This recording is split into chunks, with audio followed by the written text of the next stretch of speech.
اور اسی طرح ہم انکریج کر رہے ہیں پرائیویٹ سیکٹر کو کہ وہ آگے بڑھیں، آگے بڑھ کے ہماری منسٹری کا جو ایک پی ایس ڈی پی کا پروجیکٹ ہے اس کے ذریعے کو ورکنگ سپیسز بنائیں جہاں پہ ہم انٹرسٹ فری لون دیتے ہیں تاکہ زیادہ سے زیادہ بچوں کو فیسیلیٹیشن ہو سکے، خاص طور پہ ٹیئر 2 اور ٹیئر 3 سٹیز میں۔ اس حوالے سے بہت سارے اچھے کام سامنے آئے۔ میں انووسٹا کا خاص طور پہ ذکر کرنا چاہوں گی جس نے ایک بریک تھرو کیا ہے کو ورکنگ سپیس کے اندر۔ تیسری چیز پالیسی اور ٹیلنٹ انفراسٹرکچر کے بعد جو تیسری چیز جس پہ میرے خیال سے کہ ایک بڑا کرٹیکل ہے انڈسٹری کے لیے، وہ ہماری انٹرنیشنل انگیجمنٹ ہے کہ بین الاقوامی سطح پہ ہم کس طرح سے پاکستان کے برانڈ کو پروموٹ کرتے ہیں۔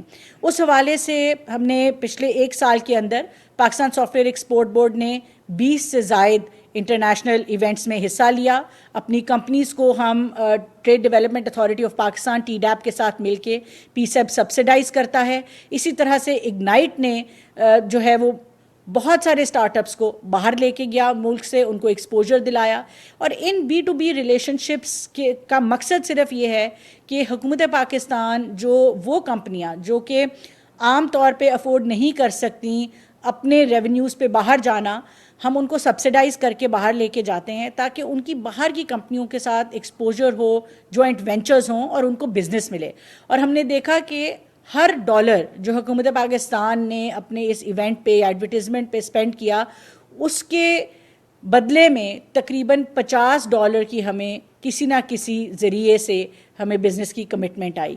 تو یہ ایک بہت بہترین انویسٹمنٹ ہم نے دیکھی کہ ہم نے ٹورانٹو میں، ہم نے ڈبلن میں، ہم نے لنڈن میں، ریاض میں، دبئی میں میسو سٹی برانڈنگز کی۔ اور اس برانڈنگ کو، ٹیک ڈیسٹینیشن کو، تھنک ٹیک تھنک پاکستان کو برانڈ کرنے کا مقصد یہ تھا کہ جیسے جیسے آپ ایک برانڈ کی ایڈورٹیزمنٹ کرتے ہیں تو لوگوں میں اس برانڈ کا ٹرسٹ بحال ہوتا ہے۔ اور یہ پاکستان کے اس انٹرنیشنل برانڈ کے ٹرسٹ کو ہم نے ڈیولپ کرنے کی کوشش کی جس کے ذریعے زیادہ سے زیادہ بزنس پاکستان میں آتا ہے۔ میں نے ذاتی طور پہ متعدد آئی ٹی منسٹر سے ملاقاتیں کی، ہم نے انشور کیا یہاں پہ جو ان کے سفیر ہیں ان سے بات چیت کر کے کہ ہماری آئی ٹی سیکٹر کے جو ویزاز ہیں ان میں فیسیلیٹیشن ہو، ان کو اگر باہر کے ممالک میں کسی بھی قسم کی کوئی بزنس میں ایشو آتا ہے، رجسٹریشن میں آسانی کے لیے ہم اپنے جی ٹو جی تعلقات کو استعمال کر کے ہماری کوشش ہے کہ ہم بی ٹو بی جو ریلیشن شپس ہیں، بزنس ٹو بزنس ریلیشن شپ ہے، اس کو ہم سپورٹ کریں۔ تو یہ اس حوالے سے ایک بھرپور کوشش رہی۔ وزیر اعظم پاکستان جہاں جہاں جاتے رہے، آرمی چیف جہاں جہاں جاتے رہے، نیشنل کوآرڈینیٹر SIFC جہاں جہاں جاتے رہے، وہ آئی ٹی اور آئی ٹی انڈسٹری کی بات کرتے رہے۔ اور اس حوالے سے ہم نے دیکھا کہ اس وجہ سے ہمیں بہت زیادہ ایک انٹرنیشنل جو ہمارے ڈورز ہیں بزنسز کے لیے ہم نے دروازے کھولے۔ اور میں آپ کو یہاں پہ بتانا چاہوں گی کہ چھوٹی چھوٹی اگزامپلز ہیں۔ مینزیز جو دنیا کی سب سے بڑی ایویشن مینجمنٹ کمپنی ہے، اس نے اپنا بیک اینڈ پاکستان میں کھولا۔ اتحاد ایئر ویز اپنا بیک اینڈ پاکستان میں لے کے آنا چاہ رہے ہیں۔ اور اس طرح بہت سی میں بڑی کمپنیز کے، مشرق بینک ہے، ایسی متعدد international multinational companies organisations ہیں جو اپنے بیک اینڈ کام جو ہیں وہ آف شورنگ پاکستان میں کر رہے ہیں۔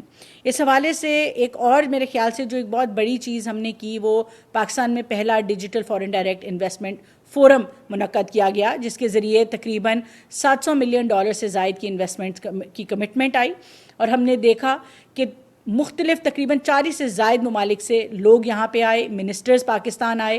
اور یہی وہ طریقہ ہے کہ کس طرح ہم نے ایک پاکستان کے پرسیپشن کو بہتر کرنا ہے، برانڈ کو بہتر کرنا ہے، کیونکہ ہمارے پاس بہت زیادہ یہاں پہ یوتھ ہے، بہت انوویٹیو یوتھ ہے۔